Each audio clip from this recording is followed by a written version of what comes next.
7월 달도 벌써 마지막 주일이 되었습니다. 승리의 달이었는데 신앙으로 승리하는 한 달이 되었을 줄 믿고 감사를 드립니다. 오늘 말씀의 제목은 이룰 수밖에 없는 승리. 우리 믿는 사람들은 승리할 수밖에 없다는 이야기입니다. 믿습니까? 아멘. 네, 우리는 승리하면서 살아갑니다. 제가 어릴 때에 그 중학교 다닐 때인가요? 설교 중에 부흥에 참석했을 때 부흥 강사님이 하신 말씀 가운데 그런 말씀을 한번 하신 것이 아직도 기억이 됩니다. 우리 성도들은 이겨놓고 씨름하는 거다. 그런 말씀을 하셨는데 맞는 것 같아요. 우리는 이길 수밖에 없습니다. 그리고 이룰 수밖에 없습니다. 왜 그런지 오늘 요셉의 삶을 통해서 한번 생각해 보려고 합니다. 그 전에 통체적으로 이 말씀에 들어가기 전에 우리 신앙에 있어서 가장 기본적인 것을 알면은요, 그 답을 찾아낼 수가 있는데 고린도전서 13장 13절 우리가 잘 아는 것처럼 그런즉 믿음, 소망, 사랑은 항상 있을 것인데 그 중에 제일은 뭐라고요? 사랑이라. 믿음이라고 하는 것은 끝내 야고보 장로님이 말씀하신 것처럼 행위로 나오는데 그 행위는 사랑입니다. 소망을 앞에 가지고 있는 사람들은 이 땅에서 현실 속에서 삶이 나타나는데 그건 소망을 이루는 사랑으로 나타나는 것이죠. 그렇기 때문에 현재의 그 우리들의 믿음을 잘 표현하는 믿음을 우리가 옛날에 믿음으로 시작했다고 하면 또 소망은 장래에 우리에게 다가올 것을 소망한다라고 하면 지금 현재 우리의 삶에서 나타나는 것은 행위로 나타나는 건데 그건 사랑으로 나타난다는 것입니다. 사랑은 하나님을 사랑하는 것, 이웃을 내 몸과 같이 사랑하는 것. 이게 신앙의 아주 귀한 요점이 된다는 것이죠.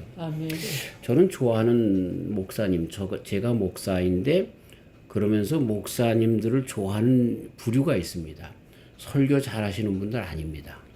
그분들은 많은 사람들의 심령을 울리고 또 좋은 길로 또 성도의 길로 인도하는 귀한 일도 있지만 그러나 개인적으로 저는 그분들에 대하여 그렇게 점수 주고 싶지 않습니다. 뭐를 주고 싶냐면 그분들의 삶이 얼마나 덕 있는가. 한 사람 한 사람 성도들을 만날 때 사람들을 만날 때 얼마나 사랑을 가지고 대하는가 인격적으로 대하는가 그걸 보고 그 목사님은 훌륭한 분 그렇지 않은 분이라고 하는 것을 저 나름대로 평가를 합니다. 참 안 좋은 이야기지만 어떤 훌륭한 목사님 많은 사람들에게 존경을 받는 목사님이 부흥회를 끝나고 나서 이제 점심 대접을 하는데 난 이런 거 안 먹어요 그러더라고요. 그 말을 한번 딱 듣는 순간에 그분에 대한 모든 신뢰가 깨졌습니다. 그분은 얼마나 열심히 준비했겠어요. 대접하기에 힘썼겠어요. 난 이런 거 안 먹어요 라고 하는 말로 딱 끊어버리는데 그건 목회자로서 해서는 안 될 말이 하지 않는가 그런 생각을 해봅니다. 물론 저도 가리는 음식이 많죠. 예를 들어서 개고기나 이런 건 저는 안 먹습니다. 못 먹습니다. 그런데 개고기를 대접했다고 하면 그랬다고 하면 저는 아무 말 안 하고 그때 아마 먹었을 것입니다. 사려준 분들 때문에. 그리고 다음에 우연한 기회에 그런 것은 저 못 먹습니다. 이렇게 이야기할 것입니다만 이렇게 정말 그러면서 자기가 참 아주 뭐랄까요 정제된 그런 아주 정말 옳고 그른가 뭐 이렇게 판단에 기준이 바로 선 사람이라고 주장할 수는 있겠지만 그걸 대접하는 사람의 마음을 좀 헤아려 줬으면 하는 그런 생각을 해봅니다. 이 사랑이라고 하는 개념 속에서 다시 한번 우리의 신앙을 재정비해 봐야 되겠고 제가 이제 사랑이라고 하는 것을 예를 들었지만 우리들이 믿는다라고 할 때 그래서 믿음과 소망이 있다라고 할 때 지금의 현재 생활 가운데 내가 과연 믿음을 가지고 있는 사람이고 앞날에 소망이 있는 자로서 살고 있는가라고 하는 것이 뚜렷하게 나타난다고 하는 거죠. 그런 사람들이 끝내 그 소망을 이룰 수밖에 없는 것입니다. 우리는 요셉에 대해서 많은 사람들이 이렇게 얘기하고 저렇게 얘기를 하면서 그렇게 좀 인간적인 접근으로 요셉이 고난 많이 받아서 끝내 총리 대신이 됐다라고 하는, 그래서 요셉이 고난을 이겨서 총리 대신이 됐다라고 하는 그런 식으로 진인사 대천명, 그러니까 우리 세상 사람들이 얘기하는 것처럼 내 힘을 다해 노력하면은 그 큰 일을 이룬다, 그런 식으로 해석을 하는데, 사실 나는 그렇지 않다고 봅니다. 그 요셉은요, 복을 받을 수밖에 없는 사람이었습니다. 승리할 수밖에 없는 사람이었습니다. 왜? 순간순간 삶이 현실에 충실한 삶이었기 때문에 그렇다라고 하는 것입니다. 신앙이라고 할 때 우리 인생을 보면은요, 우리 인생은 밑 빠진 독입니다. 그래서 물 암만 들여보아도 빠질 수밖에 없는 그런 독입니다. 근데 그 밑 빠진 독을 채울 수 있는 방법이 두 가지입니다. 하나는 뭐예요? 그 물이 충만한 연못 속에 그 독이 들어가 있으면 됩니다. 하나님의 은혜 가운데 있으면 된다는 거겠죠. 또 한 가지는요, 그 독에 항상 물이 흐르면 됩니다. 가득 차서 흐르면 그 독은 가득 차 있는 것입니다. 우리 심령 속에 주님의 성령님이 늘 흐르면 된다라고 하는 그러한 그 해석이라고 그렇게 말씀드릴 수가 있는 것입니다. 그러니까 신앙은 이런 것처럼, 내가 이렇게 지금 고난 중에 있지만 언젠가는 잘 될 거야. 하나님이 나를 축복할 거야. 그래서 나중으로 미루다 보면 쪽쪽 다 빠지고 맙니다. 우리 그 복은 텅텅 비고 맙니다. 오늘 지금 이 순간에 어떤 상황 가운데 있다 할지라도 내 속에 주님의 성령의 물이 흐르면 되고 내가 은혜 가운데 거하면 되는 것입니다. 그리고 나는 지금 성도로서 살면 되는 것입니다. 이것이 제가 요셉을 이해하고 해석하는 가장 큰 키다, 이렇게 말씀드리고 나갈 수가 있는 것입니다. 우리 신앙은요, 장래 지향적인 것이 아니라 현재 진행형의 신앙입니다. 내가 나중에 가서는 뭐라 그래도 요셉이 지금 어려웠지만 총리 대신이 됐어, 그렇게 이분적으로 생각하는 것은 잘못된 신앙입니다. 요셉은요, 총리 대신이 될 수밖에 없었던 사람인 것입니다. 그것이 지금 현재 진행의 응이었습니다. 자, 먼저 우리 요셉을 얘기할 때 많은 사람이 꿈의 사람이라고 이야기합니다. 우리 이제 요셉의 일생을 파노라마식으로 얘기를 하면 꿈을 꿨고요. 그 꿈 때문에 아버지에게는 칭찬을 받았지만 그 형제들한테 미움을 받고, 그 형제들한테 팔려가지고 애굽에 팔려갔고, 그래서 애굽에서 보디발이라고 하는 시위대장 집에 가서 종살이 했는데 너무나 지혜롭게 잘했기 때문에 그가 그 총리 대신 집에서도 또 집사, 지배인 노릇을 했고, 그러다가 그 보디발의 아내가 정말 그 준수함에 그렇게 그를 겁탈하려고 하다가 이것이 잘못된 것을 알고 요셉이 그렇지 않아서 그 보디발의 아내가 음해해서, 그래서 그가 왕실의 감옥에 갇히게 되었고, 거기에 와 있는 술 맡은 관원장 그리고 떡 굽는 관원장이 있었는데 꿈을 꿨는데 그것을 해석해 주어서 끝내는 그들이 정말 바로가 꿈을 꿨는데 그것 때문에 고생할 때 그 꿈 자기가 해석받은 것을 그렇게 기억하면서 술 맡은 관원장이 요셉을 추천해서 그 꿈을 해석해서 총리가 되었다. 그 얘기가 아닙니까? 우리가 아는 요셉의 그런 일생을 그렇게 간단하게 이야기하면 다 아는 이야기이기 때문에 길게 이야기할 필요가 없습니다. 그런데 우리가 거기에서 놓치는 것 하나가 있습니다. 그게 뭐냐 하면, 요셉이라고 하는 사람이 순간순간 어느 순간을 잘라봐도 그는 그의 삶에 충실을 다했다는 것, 이것을 놓쳐서는 안 되는 것입니다. 자, 우리가 꿈이라고 할 때 꿈을 해석하는, 꿈에 대해서 이야기하는 것이 크게 세 가지가 있더라고요. 제가 이렇게 찾아보니까. 그래서 의학자들이, 과학자들이죠, 그들이 이야기하는 꿈은 가수면 상태의 증상이다, 이렇게 이야기를 합니다. 그래서 아주 깊이 숙면에 들면 사람이 꿈을 꾸질 않는데요. 근데 가수면 상태에 있을 때, 그래서 제가 한의를 공부할 때 보면 심장이 좀 약해서 심포가 좀 이렇게 약한 사람들이, 그래서 그 심포가 약한 사람들이 수면에 깊이 들어가지 못하기 때문에 가수면 상태에 있어서 꿈이 많다는 거예요. 그래서 꿈이 많은 사람들은 심포가 별로 안 좋다, 그런 이야기를 심포 심포라고도 얘기하고 우리는 마음의 심보가 나쁘다. 그래서 그 말이 그렇게 됐는데 본래는 심포입니다. 어쨌든 그런 것들이 그래서 그렇다. 그냥 심보가 나쁜 거, 나쁜 사람들이 꿈을 많이 꾸는 거다. 그렇게도 얘기할 수가 있는 것입니다. 그래서 이것을 의학적 용어로 렘 수면 상태에 있는 사람들이 꿈을 꾼다. 비렘 수면 상태, 깊은 수면에 들어가 있는 사람은 꿈을 꾸지 않는다. 그랬는데요, 우리 할아버지, 동의보감을 쓰신 허준 할아버지가 뭐라고 얘기를 했냐면 혼백이 사물과 작용하여 꾸는 것이 꿈이다. 혼백, 우리가 얘기하는 soul and spirit, 이것이 작용해서 사물과 우리가 대한 환경, 또 이렇게 있었던 사건, 이런 것과 대하면서 이것이 꿈으로 나타나는 것이 꿈이다. 그렇게 얘기를 했습니다. 그래서 이분은 계속 설명하기를 외부의 사물에 정신을 빼앗기지 않으면 꿈을 꾸지 않는다. 욕심이 없는 사람들이 꿈을 안 꾼다는 거예요. 그래서 진인이라고 그분은 이야기를 했습니다. 진이라고 하는 진리 진자를 썼습니다. 진리와 도를 깨우친 정신이 온전한 사람은 꿈이 없답니다. 그러니까 이것저것에 괜히 마음이 가고 욕심이 많은 사람들, 허망한데 욕심이 있고 꿈이 있는 사람들, 이 사람들은 꿈이 많다는 것을 우리 할아버지가 얘기를 했습니다. 네. 정신이 안정되지 않아서 일어나는 현상이다. 그러니까 정신이 그냥 뭐라 할까요? 이렇게 도를 깨닫는 사람들은 꿈이 없다는 것입니다. 그냥 숙면을 한다는 과학자 얘기가 아니라 의학자이신 우리 허준 할아버지의 얘기인 것입니다. 그러면서 서양의 꿈에 대한 해석이 아주 많은 사람들에게 인정받는 프로이드라고 하는 지그문드 프로이드라고 하는 사람은 무의식의 향연이다 이렇게 얘기를 하고 있습니다. 꿈은 무의식으로 들어가는 길이다. 환경, 사건, 신체적 자극 등이 하나로 합쳐져 꿈이라는 형태로 나타나는 것이다. 이거 우리 허준 할아버지가 얘기하는 거랑 많이 비슷합니다. 참 대단해요, 우리 허준 할아버지.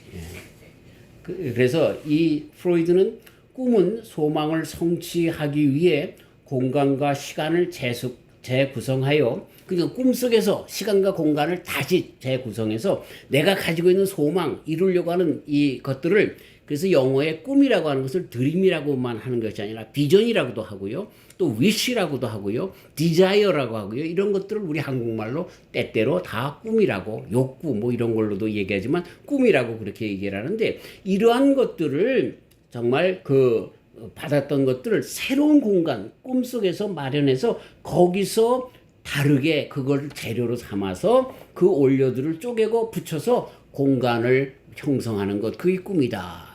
무슨 말인지 아리송한테 이해가 갈 만합니다.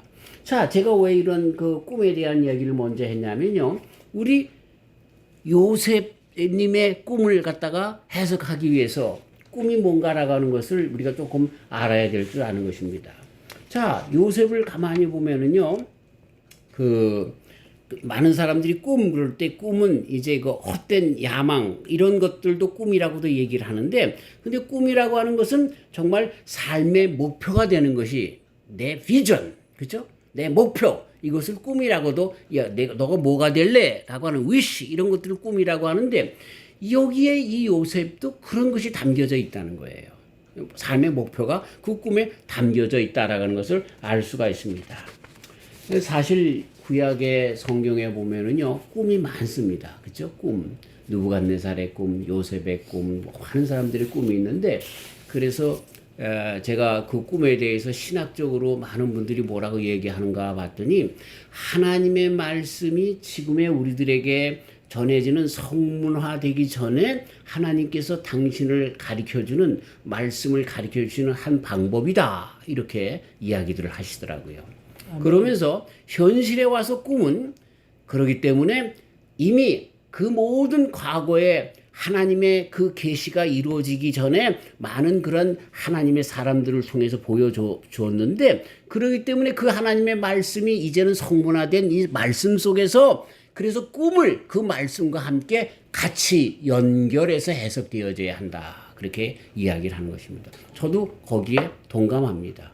이상한 많은 꿈들을 꿨는데 그것을 하나님과 말씀에 비유해서 그렇게 된다라고 하면 그렇다고 하면 그 꿈이 개꿈이 아니고 하나님 그러면서도 우리는 그 꿈을 그래서 거기에 연연할 필요도 없는 것은 하나님의 말씀 가운데 다 있기 때문에 그렇다라는 것입니다. 그러니까 하나님의 말씀의 계시가 성경으로 닫혀지기 전에 하나님께서 당신의 계시를 가르쳐주는 일면의 방편이었다라고 하는 것이 신학자들의 꿈에 대한 해석인 것입니다. 구약의 요셉도 꿈을 꿨고 느부갓네살들도 꿈을 꿨고 많은 사람들이 다니엘도 뭐 환상을 보고 꿈을 꾸고 그랬는데 그런데 현대에 와서 그렇기 때문에 정말 중요한 것은 그 꿈이 하나님의 말씀에 비추어서 맞아야 된다는 것입니다. 아멘. 우리가 잘 아는 것처럼 다미 선교의 사건이 있었잖아요. 1992년에 그 예수님이 오신다고 하는 종말이 온다라고 하는. 근데 그것이 어디서부터 시작됐는지 아시죠? 한 고등학생의 꿈에서 시작된 거예요.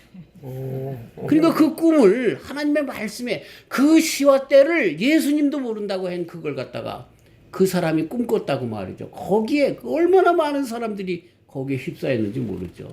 이건 잘못된 겁니다. 신학적으로 정립이 안 돼 있는 잘못된 것이었다라고 하는 것입니다. 자, 이제 그것은 옆으로 나갔고요. 요셉의 꿈을 더 한번 생각을 해보자는 거죠. 자, 요셉이라고 하는 사람이 보면은요, 요셉의 꿈에 특징이 있습니다. 그러면서 요셉이 정말 꿈을 꿔서 허황되게 나는 아버지도 어머니도 형제들도 나에게 절을 했다라고 하는 것으로 그 형제들 위에 일어나겠다라고 하는 야심과 욕심을 가진 사람이라고 그렇게 우리는 쉽게 이야기할 수 있을지 모르지만 그렇지가 않습니다. 말씀 가운데 무엇이 기록되어 있느냐면요. 37장에 보면 요셉의 행위에 대해서 나오는데 그 형제들 특별히 레아와 라헬의 어머니가 아닌 그 몸종이었던 여인들의 아들들이 양을 칠 때 그들이 양을 안 치고 말이죠. 대강 설렁설렁 하는 것을 이 요셉이 아버지에게 잃는다라고 하는 말씀이 있습니다. 그리고 나서 꿈의 사람이라고 그렇게 말씀이 나오고 있는 것을 보게 되는 것입니다. 요셉은요. 그만큼 아버지의 양 치는 데 있어서 충실을 다했다는 것을 거기서도 벌써 알 수가 있는 겁니다. 그러니까 그분이 얼마나 삶 가운데 충실을 기했고 그리고 이것이 그의 꿈으로 나타났고 그리고 그 충실한 삶이 꿈으로 이루어질 수밖에 없는 삶으로 나타났는가라고 하는 것을 우리는 알 수가 있는 거죠. 헛되게 그냥 큰 꿈을 가져야 된다. 그게 아닙니다. 이 요셉은 벌써부터 그 꿈을 그렇게 꿀 수밖에 없는 충실한 사람이었다는 거예요. 아버지의 양치기에 자기에게 맡겨진 일에 아주 충실을 다한 사람이었기 때문에 그는 꿈조차도 그런 꿈으로 꾸었다라고 하는 그러한 이야기인 것입니다. 네. 여기에서 37장 2절 야곱의 약전이 이러하니라 요셉이 17세의 소년으로서 그 형제와 함께 양을 칠 때에 그 아비의 첩 비라와 실바의 아들들로 더불어 함께 하였더니 그가 그들의 과실을 아비에게 고하더라. 이게 고재질쟁이라고 하는 뜻이 아닙니다. 그만큼 아비의 양에 대해서 자기가 해야 할 모든 그런 행실에 대해서 그 임무에 대해서 충실을 다했다라고 하는 그런 것이지. 이게 그 현실이 꿈으로 그렇게 나타났다라고 하는 것을 우리는 잊어서는 안 되는 것입니다. 절대로 꿈은 허황되어서는 안 되는 거예요. 내가 그냥 정말 왕이 되어가지고 다스렸다. 내가 회사의 사장이 돼가지고 정말 뻥뻥거리고 잘 살았다. 그런 것이 아니라 그렇죠? 지금의 삶 가운데 충실한 가운데 그것이 꿈으로 나타나는 현실로 되어지는 그러한 꿈이 요셉의 꿈이었다라고 하는 것을 우리는 알게 되는 것입니다. 그런데 요셉이 이 꿈으로 인해서 아버지께 그 부모에게는 뭐랄까요? 인식이 되고 그리고 그런 것에 대해서 기대를 하는 것을 아버지한테는 받습니다. 그러나 형제들에게는 질투의 대상이 되었던 거죠. 그 꿈 때문에. 그러니까 꿈을 가진 사람들은요. 일을 하는 사람들은요. 이렇게 아는 사람들 그리고 특별히 우리의 아버지 되신 하나님께는요. 칭찬의 대상이 됩니다. 아멘. 인정의 대상이 됩니다. 아멘. 그러나 많은 사람들에게는요, 그게 인정의 대상이 아니라 경계의 대상, 질투의 대상이 되는 것을 보게 되는 것입니다. 제가 한번 얘기했잖아요. 어느 교회에 있을 때 재직해야 할 때마다 너무 그냥 이렇게 재정을 어떻게 썼느냐만 보고하고 뭐 그런 얘기 인신공격만 하고 그러길래 제가 그러지 말고 우리 교회에서 한 달에 정말 일 잘하신 분 한 분 뽑아서 표창하자 그랬어요. 그랬는데 뽑히는 분이 한 분 계세요. 이분이요, 그냥 매주 토요일마다 새벽기도 끝나면 다른 사람들 다 간 다음에 화장실 청소를 다 하는 거야. 한 달에 한 번씩 왁스칠을 다 하는 거야. 근데 그걸 사람들이 다 알더라고요. 그래서 그 장로님이 뽑히는 거야. 그랬더니 그 다음서부터는요, 내가 저렇게 열심히 일해야 되겠다가 아니더라고요. 목사가 사행식만 조장한다 그러고, 누군 저만큼 일 안 하냐고, 질투가 얼마나 쏟아져 나오는지요. 그래서 그만뒀습니다. 그 좋은 제도를 그만뒀습니다. 그래서 그러니까 왜 그런 꿈을 꿨느냐, 나도 그래야지 라고 하는 마음으로 나가는 게 아니라 그렇게 꿈을 가진 사람들, 그렇게 일을 하는 사람들에 대해서 질투하더라니까요. 교회에서 헌신하고 충성하는 사람들은요, 욕먹게 돼 있어요. 일 안 하는 사람들이 에이 저 사람 일도 안 해, 그거 한마디만 들으면 됩니다. 일하는 사람들은요, 왜 김치를 담갔는데 짜냐, 싱겁냐, 맵냐 뭐 해서 맞아 12가지 욕을 먹게 돼 있어요. 이게 요셉이 당하는, 현실에 충실하는 사람들이 당하는, 성도들에게 있는 그러한 십자가와 같은 그러한 어려움이다라고 하는 것입니다. 가만히 있으면 되는 거예요. 가만히 있으면 되는 거예요. 자, 그러면서 이것이 어디까지 나가냐, 억울한 누명까지 쓰여져서 감옥에까지 가죠. 예? 그런 게 그렇게 꿈을 가진 사람들의 삶이 그렇게 나타날 수밖에 없는 것입니다. 그러나 아까도 맨 처음에 이런 전체적인 요셉의 꿈이 이룰 수밖에 없는 것이라고 하는 그 대전제로 말씀드린 것처럼 그런 요셉의 삶의 자세를 한번 보자는 거예요. 이 땅에 살고 있는 성도들의 자세가 어때야 되는가라고 하는 것을 그 요셉의 삶에서 살펴보자는 거예요. 그런 곧 꿈이 실현될 수밖에 없는 성도들의 꿈, 그것이 어떻게 나타나는가라고 하는 것을 보자는 거예요. 요셉은요, 어떠한 순간의 자리에 있으든지 형제들을 나무라는 것처럼 종의 자리에 있을 때에도 자기에게 맡겨진 것을 얼마나 충실히 잘했는지 몰라요. 그래서 보디발의 집에 인정을 받은 거예요. 모든 그 가게를, 모든 그러한 그 살림살이를 그 요셉에게 맡겼다라고 하는 것은요, 엄청난 것입니다. 얼마나 그가 충실히, 물론 하나님께서 그에게 지혜와 총명을 주셔서 그러한 그 재능으로 다스리기도 했지만 얼마나 충실히 잘했는가라고 하는 것을, 신세 한탄하고 내가 말이지 이럴 사람이 아닌데, 우리 아버지한테 사랑받는 사람인데 말이야, 이 형제들한테 고자질 당하고 뭐 미움받아서 내가 여기까지 왔네, 이런 불평불만 하지 않았어요. 그 자리가 지금 종의 자리예요. 그 자리에서 자기가 해야 할 일들을 잘 감당하고 있었어요. 아멘. 그런데도 거기서 누명을 쓰여서 보디발의 아내 때문에 그래서 더 깊은 감옥으로 들어갔어요. 근데 보세요, 그 속에서도 간수장이 그를 감옥에 있는 모든 일들을 맡겼다 그랬어요. 뭔가 와닿지 않아요? 뭔가 와닿지 않아요? 그게 우리 성도들의 삶인 거예요. 어떤 환경과 조건 속에서도 내가 성도로서 해야 할 일들을 잘 해내는 거, 이게 성도가 해야 할 그런 자세, 가져야 할 자세, 그런 모습이었다라고 하는 것입니다. 그러니 그 꿈이 실현될 수밖에 없는 거죠. 우리는 여기에 초점을 맞춰야 되는 거야. 그냥 고난 받아서 끝내는 됐다 이렇게 두리뭉실 넘어가는 것이 아니라 그가 그 꿈 때문에, 그 꿈이 실현될 수밖에 없는 그런 삶을 살았기 때문에 총리가 됐다라고 하는 것을 우리는 잊어서는 안 되는 것입니다.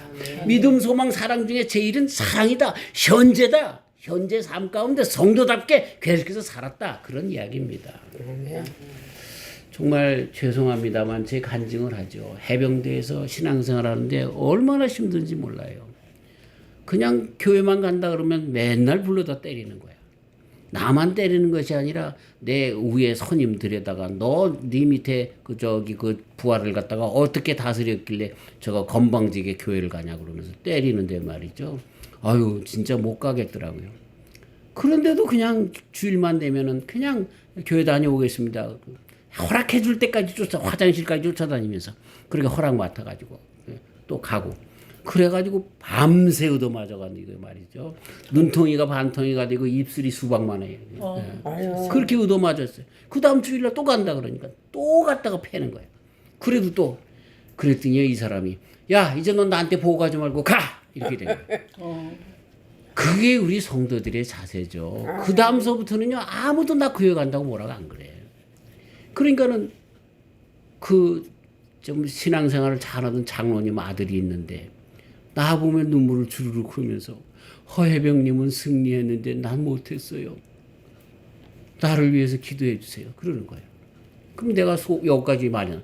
야 너도 이제부터 좀 매그까지 거 맞고 네 신앙을 지켜. 그러고 싶더라고요. 어디 그것뿐인가요? 독일에서 유학할 때 그 전날 축구 시합을 했는데 말이죠. 발을 그냥 우리 축구 시합할 때 국제 경기만 했어요. 부딪혀가지고 이게 발이 돌아갔어요. 그래가지고요 얼마나 아픈지 걸을 수가 없어요. 그래서 목발을 잡고 그날 내가 설교 차례인데 설교하러 올라갔어요. 사람들이 전부 놀라는 거야. 저렇게 아프면 집에서 쉬어야지 왜 예배에 참석해서 설교까지 하냐 그러는 거예요. 그러니까요 제가 터득한 것이 있어요. 우리의 삶에 이런 일 저런 일 다 만나요. 별난 일 다 만나요. 그런데도 그냥 죽자사자 우리가 해야 할 성도로서 해야 할 기본적인 예배를 드리는 것, 우리에게 맡겨진 설교 시간을 지키는 것 이거 하면요 마귀가 그 다음엔 안 건드려요. 저놈은 건드려봤자 아무런 소용이 없어. 아멘. 그래도 나갈 놈인데 뭐. 아멘. 그런 그 신앙의 그 아주 비결을 제가 터득했지 않습니까? 아멘. 제 자랑이 아니라 이렇게 해야 한다는 겁니다. 그래야 마귀의 시험도 물러가고요. 하나님이 인정해 주는 거예요. 아멘. 그래야 우리 요셉을 주님께서 총리 대신으로 거기서 그냥 불러다가 썼으면요. 뭐 굉장히 교만하고 자만스러웠을 거 아니에요. 그렇죠? 좀 여담입니다만 요셉이 계속해서 그렇게 어려움과 고난 가운데 어려움을 당했습니까? 아니에요. 나중에 총리 대신이 되어서 떵떵거리고 잘 살았어요. 그것도 하나님이 주시는 복이에요. 아멘. 그런데 많은 사람들이 떵떵거릴 때 또 넘어지거든요. 근데 요셉은 안 넘어지는 거예요. 그게 비결인 거예요.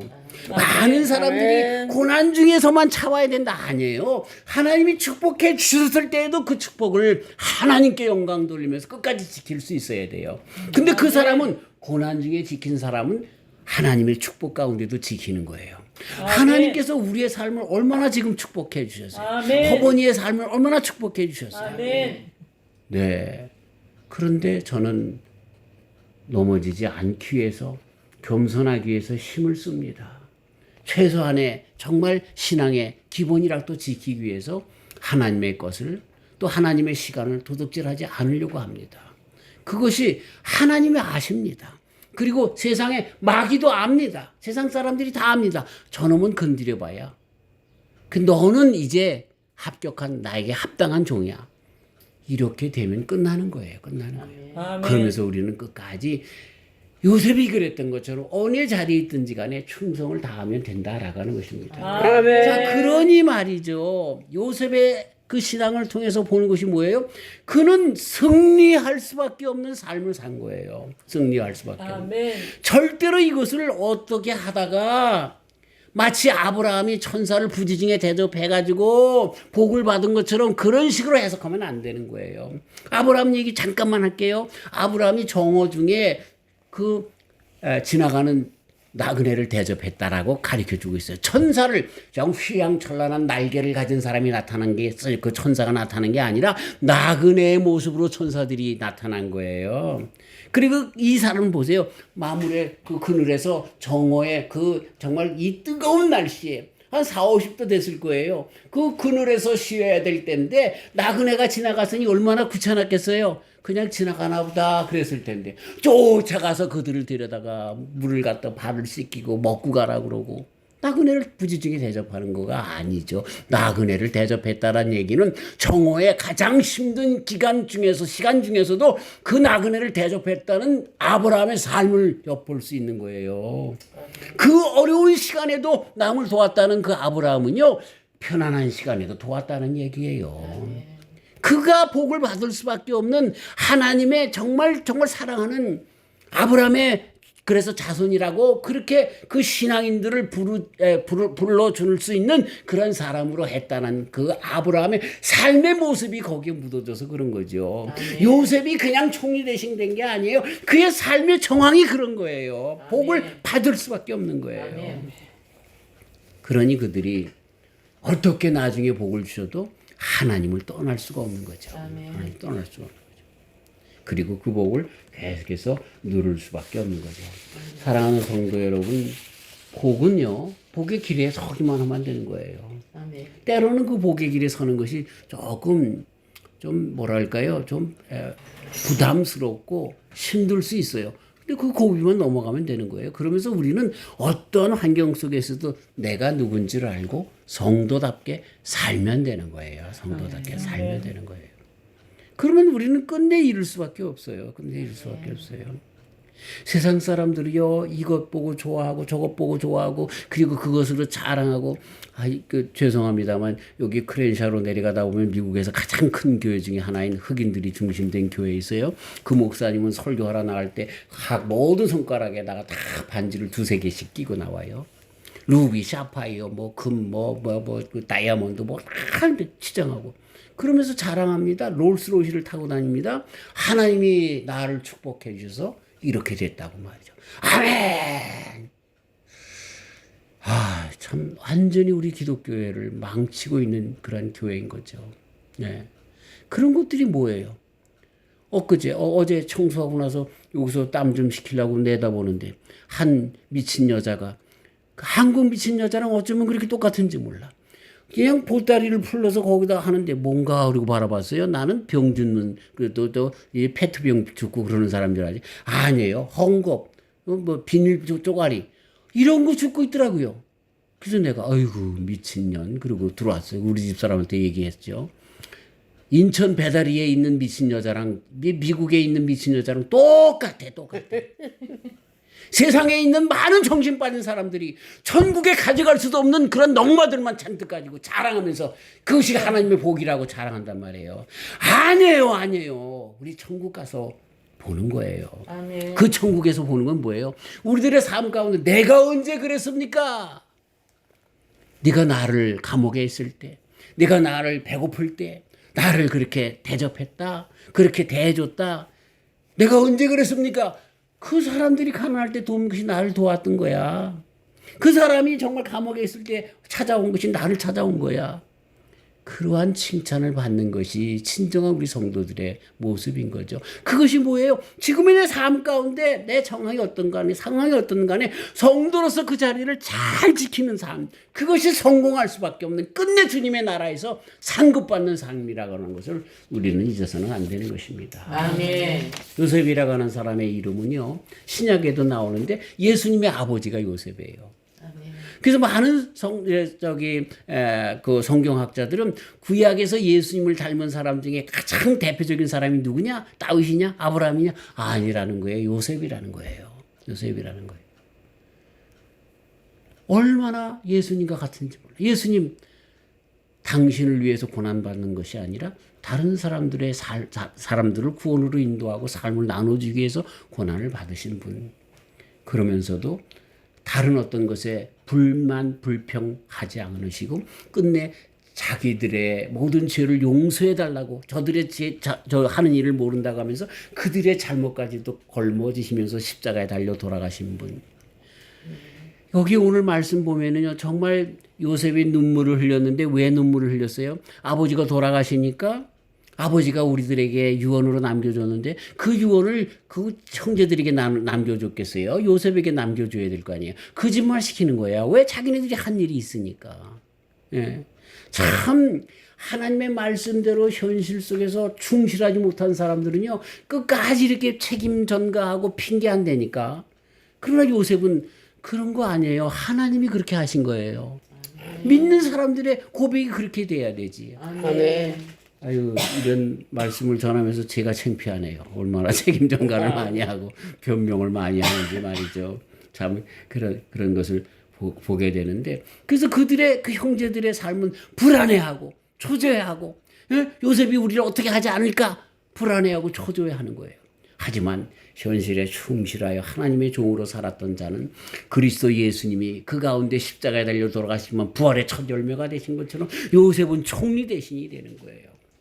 하나님의 말씀 속에서 오늘도 사랑으로, 오늘도 충성으로, 오늘도 정말로 그 삶 속의 믿음의 행위로 살아가는 사람들의 삶은요, 요셉이 끝까지 그 감옥에서 끝난 것이 아니잖아요.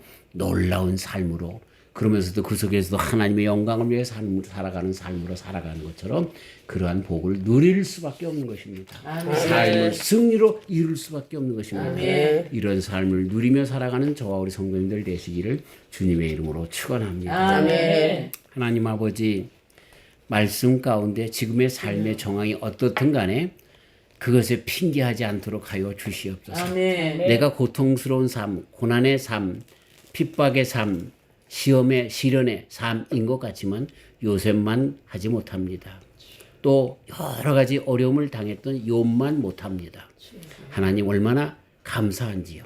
그러면서 우리는 오히려 요셉의 형제들처럼 책임을 전가하고 핑계하고 또 남 탓하는 것으로 많은 세월을 보냈습니다. 그러기보다는 나에게 맡겨진 시간 속에 나에게 맡겨진 사람들, 환경, 정황 속에서 늘 성도로서의 삶을 충실하게 살면서 때가 되면 이루리라 말씀하신 우리 바울 사도님께서 갈라디아서에서 말씀하신 정말 선을 행하다 낙심하지 말지니 때가 되면 이루리라 말씀하신 그 모든 승리의 법칙이 우리의 삶 가운데 이루어지는 걸 보며 그때도 겸손하며 주님 앞에 찬송하며 살아가는 끝까지 신앙 안에서 승리하는 우리 모두가 되게 하여 주시옵소서. 감사하오며 예수님의 이름으로 기도하옵나이다. 아멘.